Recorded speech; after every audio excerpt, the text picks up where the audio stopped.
May nararamdaman ka ba mga sakit? Sakit sa ulo, sakit sa tiyan? Huwag lang sakit sa bulsa ha. Meron din ako dyan. Ito para makatulog ng maaga.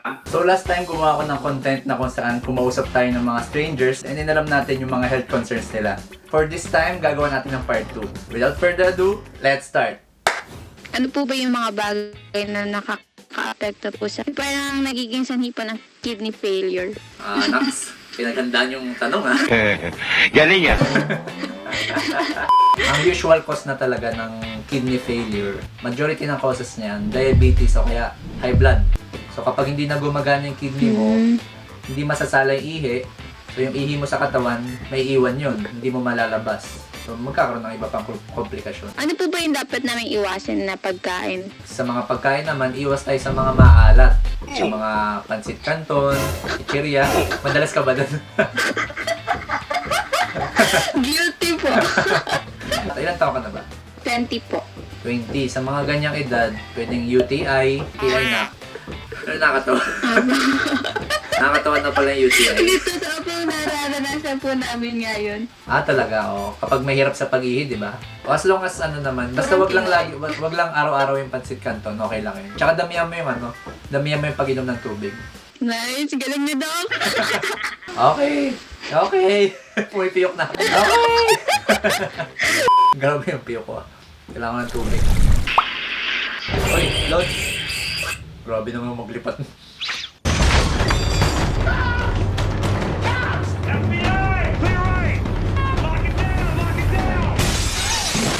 Hello sir, magandang umaga po. Doc Alvin. Yes po. Hala. Legit ba? Hala. May nararamdaman ka ba mga sakit? Sakit sa ulo, sakit sa tiyan? Huwag lang sakit sa bulsa ha. Meron din ako dyan. ang corny mo. Yan kasi kapag after kong kumain, hindi kasi agad ako nauuhaw eh. Nakakalimutan ko siya uminom. And then kapag after a minute, tapos parang sa may part sa likod ko, parang part sa likod, parang papatid yung litid ko dun sa likod. Kailan pa yan sir? Matagal na. Napa-x-ray ka na ba? Before po, nag-x-ray kami nung sa scholarship namin. Normal naman po yung result ng sa Normal x-ray. naman. Walang Since nabanggit nyo na medyo mahina ka sa tubig sir, tama ba? Kasi kapag mahina kang uminom ng tubig, minsan nagkakaroon tayo ng risk na magkaroon ng bato sa bato natin. Since nabanggit mo na sumasakit yun sa may likuran, diyan kasi nakalagay yung bato natin dito sa may likuran. So baka meron tayong risk factor for stone formation.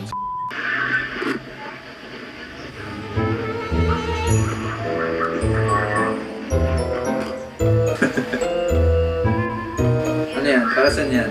Illuminati ka ba?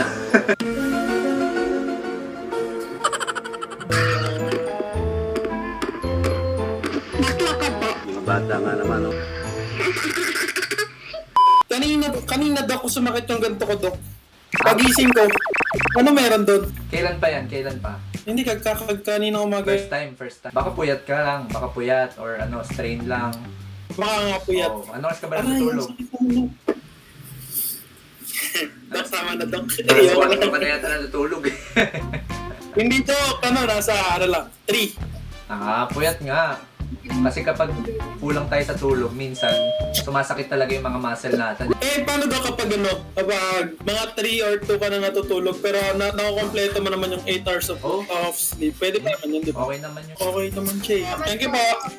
Lods, kamusta?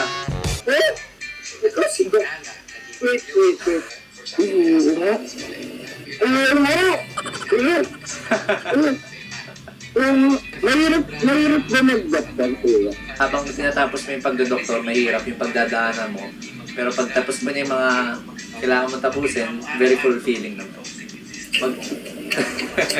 Pero alam mo yung pampatangkad? Ano po yung nag-isang na pampatangkad? Ilan daw ka na? 14 po. Meron tayong mga supplements. Maraming supplements na nagkiklaim na nakakapagpatangkad.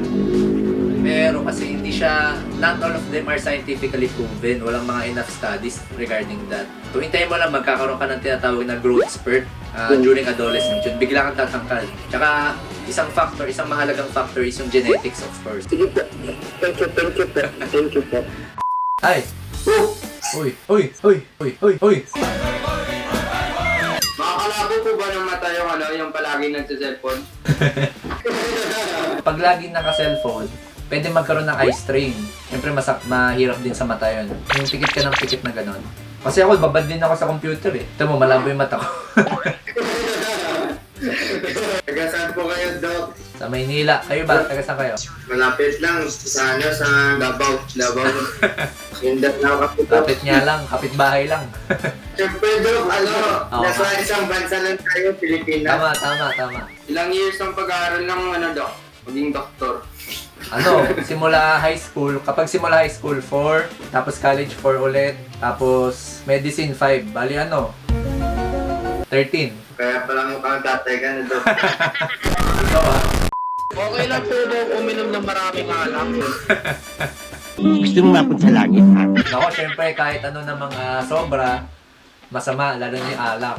Okay lang naman uminom ng mga, siguro, 1 to 2 glasses per week. Tapos dapat mga wine lang. Pero kung sobrang daming alak, syempre maapektuhan yung atay natin.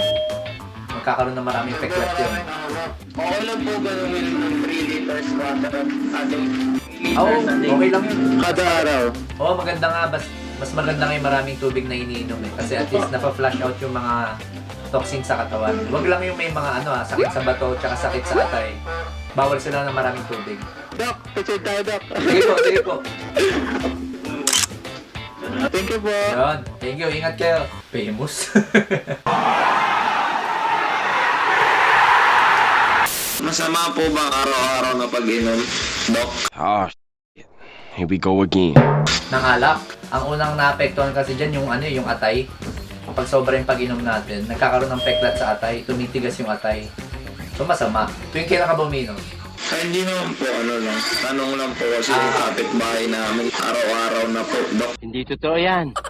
Oo, kapag araw-araw. Nag-aalala lang din. May mga yun eh. Pwede magkaroon ng cancer sa atay kapag laging araw-araw umiinom. Kunwari, para iwas cancer, kung mga pagkain, gano'n. Iwas ka dun sa mga sir, sa mga processed na food, yung mga hotdog, yung mga nakapakete, yung mga longganisa, yung may risk yun for colorectal cancer. Mabait mo, Doc. Thank you, Doc. Tips mo para makatulog ng maaga. Anong oras ka na ba usually natutulog? Full. Nang madaling araw? Opo. Just hay fever. Tapos anong oras ka nagigising?